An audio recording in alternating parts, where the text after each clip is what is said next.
น้องสาวน้องนางสาวคนงามเขาหน่อยดิชื่อนางยังฮะลานีลันนีนางลันนีเนาะดังๆได้ไหมดังๆได้ไหม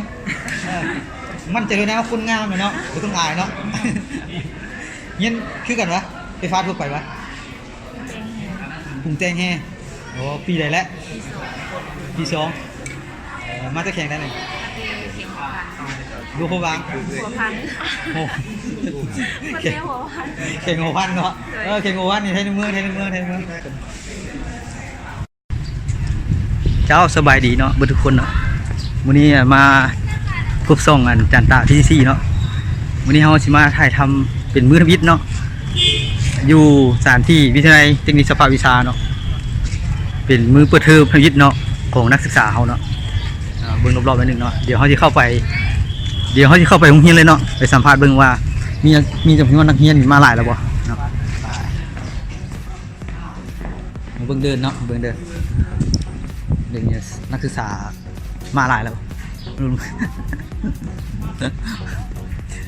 หยุดก่อนสต็อปสบายดีน้องชื่ออย่างน้องเนี่ยเนาะดังทองทิพย์มาจะแข่งได้ลูกบาง โอ้สาวลุงพอบางเรียนสาขาวิชาใดวิทยาศาสตร์คอมพิวเตอร์ปีใดปี 2แล้วอ๋อโอเคเอาสู้ๆเด้อนังเด้อเปิดเทอมเรียนครั้งแรก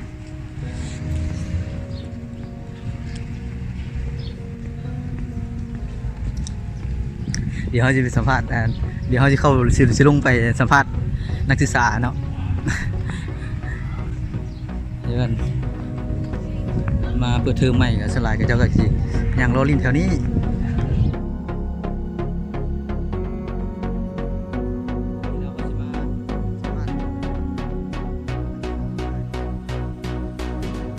สบายดีน้องๆสบายดีท่านผู้ชมเนี่ย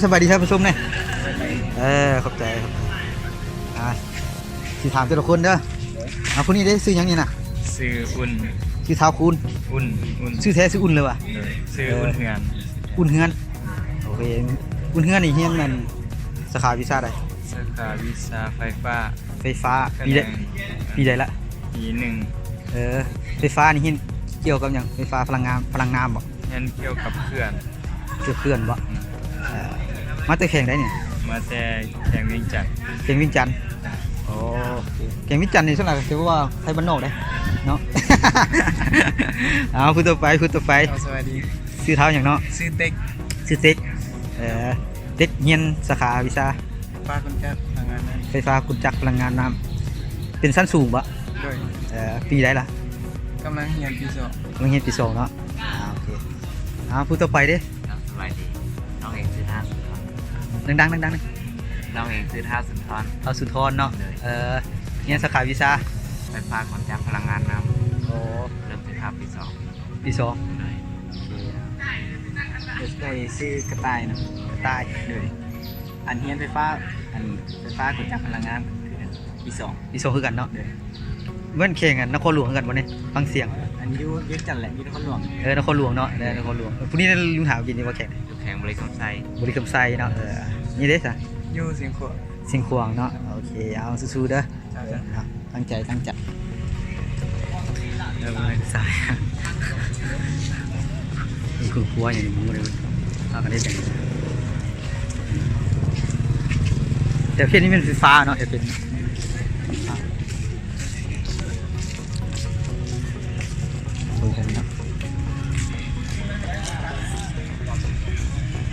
โอ้ยกำลังคิดอย่างน้อสบายดีทุกคนสวัสดีเอาอาจารย์คนสัมภาษณ์แน่ชื่อเท้ายังนี่นะพัวในด้วยโอ้เงี้ยสาขาวิชาไฟฟ้าแถวนี้ใช่ว่าไฟฟ้าเลยเนาะแถวนี้เนาะปีอะไรแล้วนี่ปี 2มาจะแข่งได้เนี่ยนครหลวงเนาะโอ้นครหลวงเนาะเขาได้บ้านนอกด้วยนครหลวงด้วยเอาพูดต่อไปชื่อแม็กด้วยเฮียนสาขาไฟฟ้าคือกันไฟฟ้าอันพลังงานน้ำบ่ด้วยคุณจักรเนาะปีอะไรละปี 2มาจะแข่งได้นี่กันบริกรรมไซไทยในเมืองอันนี้ไทยในเมือง เอาพูดต่อไป สบายดีน้อง ทำรีพอร์ตยังไงต้องใจเนาะทีแรกที่สองเขาจะเนี่ยเขาหลงโอ้ยมันหลงแล้วเอาไปเนาะเอาเนาะไปนะยังเกลือนะจะนะยังส่งกันแล้วก็ยังส่งกันเอาไปโอ้ยมีแต่นี้ก็รู้เก่งกันเราจะว่านี่เมื่อไหร่ที่ไหนเอาสิผู้สินี่มาจากไหนเขาหลงเขาหลงไม่ตายเนาะที่คุณเป็นทำงานเอาแต่พวกนึงสบายดีน้องซื้อยังนี่นะ สวัสดีซื้อดาวนี่ น้องดาวละลาวะเรือ ดาวว่า อันซื้อเทปวันนี้นะ ซื้อแค่ดาวนี้ ดาวนิน เลย เงินสาขาวิชาอะไร แขนที่ เป็นที่ปีใดละ สาม ปี3โอ้ใกล้จบได้เป็นรุ่นเรื่อยเนาะเอาสู้ๆได้เนาะอันเทปนี้เป็นปี3คนมานี่เงินห้องเดียวกันเบิดวะ เลย สันสิถามซื้อไปเนาะน้องเด้ซื้อน้องนาง เกียรติมณี กินวันนี้ เลย มาตะแข่งได้ มาแต่ดวงน้ำทา หลวงทาหลวงทาเป็นคนในเมืองหลวงทานะเอาคนในคนหลวงนี่เป็นคนบ้านนอกคุณนี่เด้น้องนาง เป็นบุษบง ซื้ออย่างก็ บุษบง บุษบง โดย น้องบุษบงมาตะแข่งได้ อยู่นครหลวง นครหลวงโอ้บ้านนอกอันนี้นครหลวงเนาะ แมน คุณนี่ได้พูดต่อไป คือข่าวสติ เท้าสันติมาตะแข่งได้ สารวัตร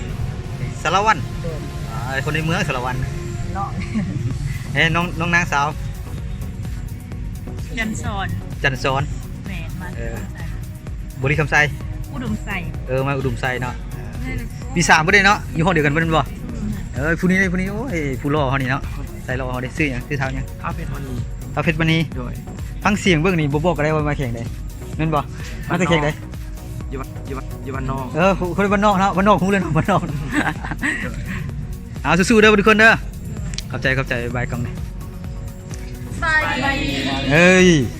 ชื่อหยังนี่นะ ไทย ชื่อไทยผู้ต่อไปเด้ สบายดีเนาะซื้อสุภาพร ชื่อสมอน ไอ้ชื่อพร ชื่อโฟ ชื่อไพวอน ไปบอลเนาะถามไฟบอลบ่นึงกันเนาะเป็นคนแข่งได้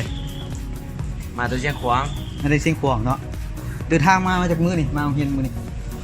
มือหนึ่งมือ มื้อ เดี นึ ยว งบ่ได้เสียงขวางเนาะพักอยู่ไสพักอยู่โรงเรียนเฮาแล้ว นู่นเลย เรียนสาขาวิชาใดเนาะ ไอที่ภูมินะ ไอที่คุณสันทานปีใดละ ที่3 ปี3ไปซื้อก่อนโบนัสโบนัสไปใส่ดียังดูเนี่ยยังไงปี3ปี3ผมไล่ไปเนาะเอาเสือไปมีมันนะกินตาได้แล้วถามเนาะเสือไปซื้ออย่างเนาะผู้งามนี่เนาะ ซื้อสุภาพร ซูโฟนมาแต่แข่งไหนเนาะ มาแต่แข่งวิ่งจันทร์ แข่งวิ่งจันทร์เรียนสาขาวิชาใด วิชาไอทีภูมิสันฐาน ไอที่คุณสันทานเรียนปีใดละ ปีสามแล้ว ปี3แล้วเนาะอ๋อ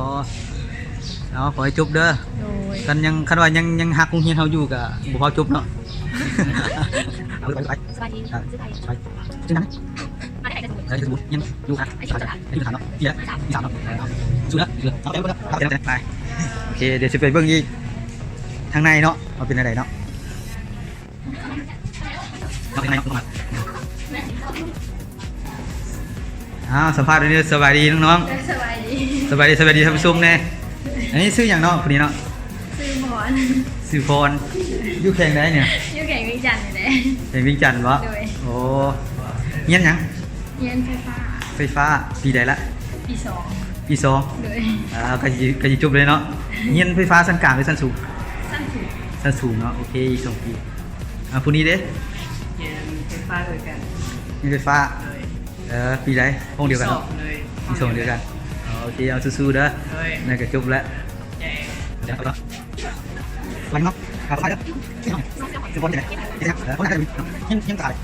ส่งไปโอเคโอเคนะสู้นะเชื่อเอาไปสิครับเดี๋ยวนี้เนาะยังสาดไปบ่ไปเนาะให้เลยที่รักผมสาดเดี๋ยวไปเนาะเดี๋ยวไปบายเด้อเอาไปเนาะเราเดี๋ยวทำนู่นเนาะนู่นกันเอาไปสิเนาะซื้อไอโฟนเอาไอโฟนยังประเทศบ่ที่ละที่2ยิงแต่วันนี้ซึ่งวันนี้เนี่ยยังประเทศที่เราประเทศปีละ2กันวันนี้เดียวกันนะเดี๋ยวเอาไปแล้วสบายทั้งสุดเลยสวัสดีจัน สวัสดี เอา